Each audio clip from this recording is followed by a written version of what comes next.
માનનીય અધ્યક્ષ શ્રી રત્નાકર ગુંજતો ડમરૂ નાદ સદ દસકે અખંડ સોમૈયાનું સ્વાભિમાન.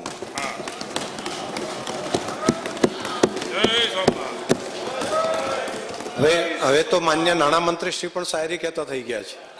વાહ. જય સોમનાથ.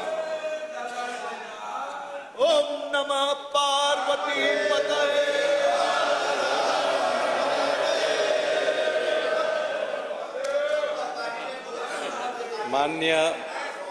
માન્ય અધ્યક્ષ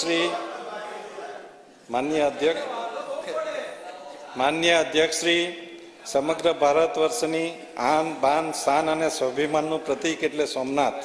વારંવાર થયેલા હુમલા છતાં પણ 1000 વર્ષ પૂર્વેથી સોમનાથ મંદિર લોકોની અતૂટ આસ્થાને કારણે આજે પણ ગૌરવભેર ઉભું રહ્યું છે. આ અવસરને માન્ય વડાપ્રધાન શ્રી નરેન્દ્ર મોદીજીના નેતૃત્વમાં શરૂ કરેલ સોમનાથ સ્વાભિમાન પર્વની ઉજવણી સમગ્ર વર્ષ દરમિયાન કરવાનું આયોજન છે.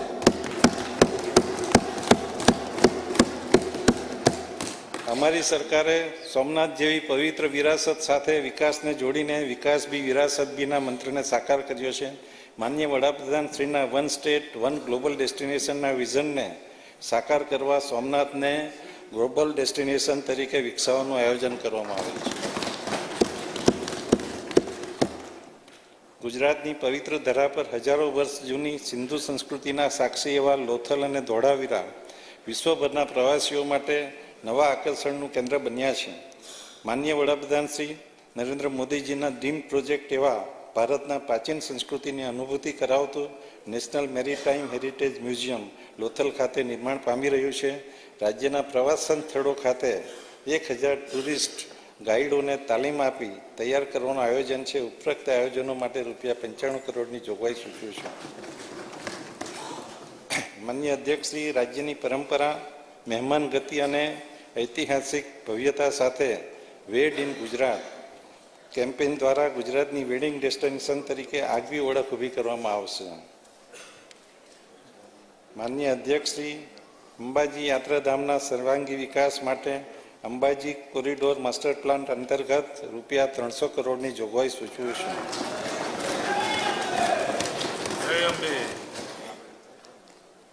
માન્ય અધ્યક્ષ શ્રી પવિત્ર યાત્રાધામ બહુચરાજીના નવનિર્માણ જૂનાગઢના ગિરનાર ખાતે યોજાતા મહાશિવરાત્રિના મેળા અને મા નર્મદાની પરિક્રમા માટે આવતા શ્રદ્ધાળુઓની સુવિધા માટે ₹55 કરોડની જોગવાઈ સૂચવી છે.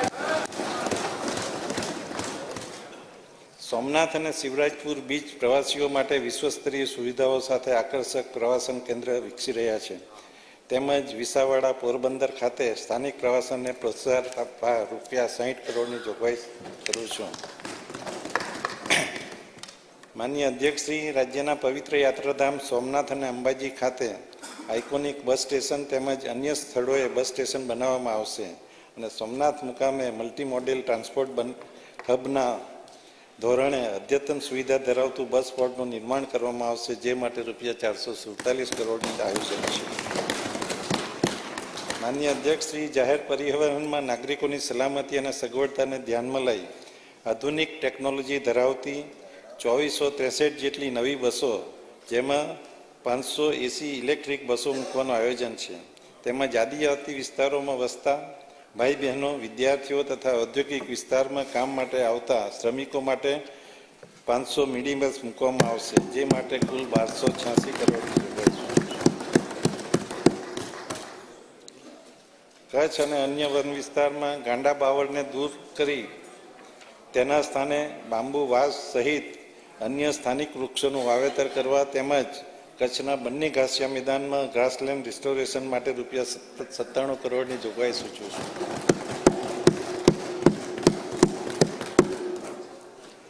અરવલ્લી પર્વતમાળાની આસપાસ ગ્રીન બેલ્ટ બનાવવાના હેતુથી તેમજ રાજ્યની પ્રમુખ નદીઓના બંને કાંઠે વૃક્ષોના સઘન વાવેતર થકી ધોવાણ અટકાવવા ₹32 કરોડની જોગવાઈ સૂચવું છું.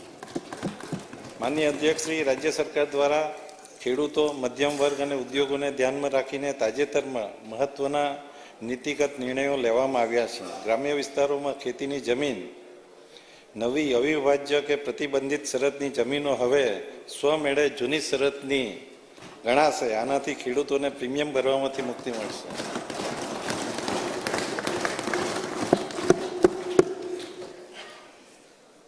માનનીય અધ્યક્ષ શ્રી, કાયદો અને વ્યવસ્થાને વધુ અસરકારક બનાવવા તેમજ માર્ગ સલામતીના પગલાં વધારવા રાજ્યની કટોકટી સેવાઓને ડાયલ 112 જનરક્ષક પ્રોજેક્ટ હેઠળ આવરી લેવામાં આવેલ છે, જેથી ઇમરજન્સી રિસ્પોન્સ સમયમાં વધુ ઘટાડો થશે. જેના અસરકારક અમલીકરણ માટે વિવિધ સંવેગોનું 3000નું માનવબળ ઊભું કરવાનું આયોજન છે.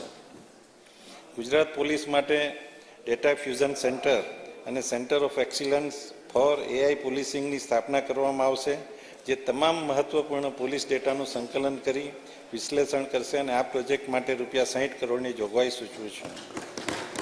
રાજ્યના કાયદા અને વ્યવસ્થા તેમજ પ્રજાજનોની સુરક્ષા માટે સતત ખડેપગે રહેતા પોલીસ કર્મચારીઓ માટે અત્યંત આધુનિક ટેકનોલોજી આગામી 5 વર્ષમાં ₹20,444 જેટલા રહેણાંક મકાનો પૂરા પાડવાનું આયોજન છે, જે માટે આ બજેટમાં 1571 કરોડની જોગવાઈ સૂચવું છું.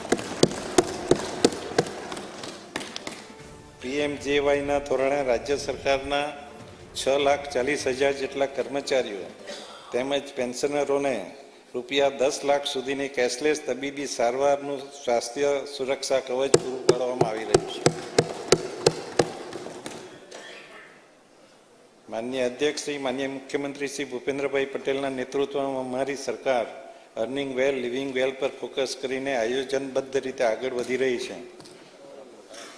માનનીય વડાપ્રધાનશ્રીના દિશા દર્શનમાં અમારી સરકારનું સર્વગ્રાહી અને સર્વસમાવેશી અભિગમ અપનાવતું 5 સ્તંભ સામાજિક સુરક્ષા, માનવ સંસાધન વિકાસ, આંતર માળખાકીય સુવિધાઓ, આર્થિક પ્રવૃત્તિનો વિકાસ અને ગ્રીન ગ્રોથ પર આધારિત વર્ષ 2026-27નું 4,08,053